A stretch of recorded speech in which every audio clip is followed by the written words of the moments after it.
the novel The Glass Castle by Jeanette Walls, two lessons are learned. One being that socioeconomic situations do not dictate the outcome of your life. The second, that life has more to it than materialism. This is the story of two very different paths of two very different people who at one point in their life do reach success.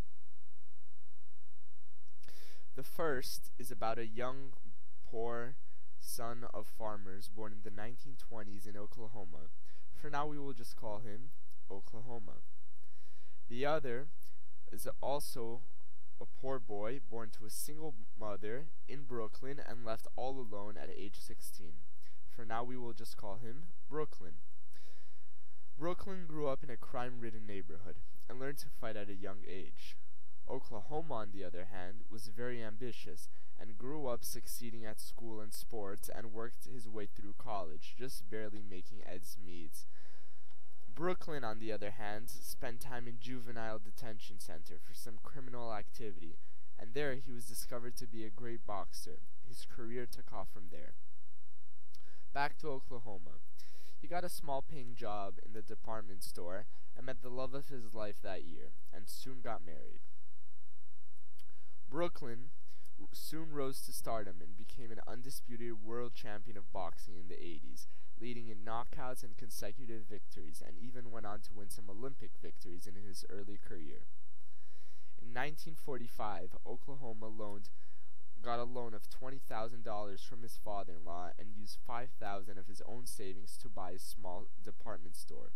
He used tactics of low-priced goods, keeping his store open longer than most other stores and buying goods in large quantities from the lowest price wholesaler to pass on savings to his customers. With cheap prices and came large sale volume, which allowed him to purchase even cheaper wholesale goods from his suppliers, leading to his store to be the most profitable franchise store in the whole 6-state region. Due to Brooklyn's rise in stardom, he was featured in a video game by Nintendo known as Knockout. This soon showed his rise to stardom. Oklahoma soon made the decision to move the checkout counters to one location near the exit. Customers could now pay for all goods at the location at the same time. He also made sure that his stores were clean and well lit, kept loyalty highs with his employees. His business was skyrocketing. He knew that he was on his road to success. Back to Brooklyn. He was known for spending his money on materialistic things and for being a gambler and partier. He soon got divorced from his wife, and from there his career took a dive. He lost one of his few fights to a famous boxer. Everyone could now see that the once greatest boxer was no longer on top. Soon after, he was convicted of rape and served 3 years of a 5-year sentence in jail, where he converted to Islam. After jail, he went on a world tour of boxing matches to try to pay off some of his debts. Nevertheless, he soon declared bankruptcy.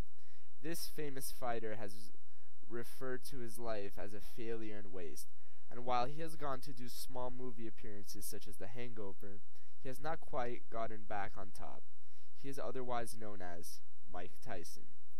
Lastly, Oklahoma, otherwise known as Sam Walton, founder of Walmart, grew his franchise to be one of the most successful in the world.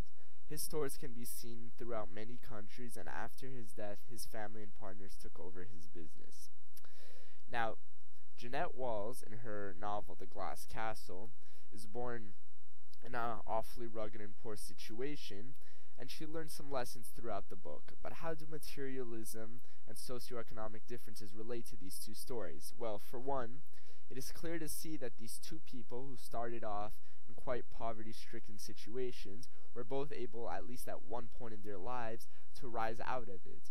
So the first point can be proven because both people did not stay where their first socioeconomic situations had placed them.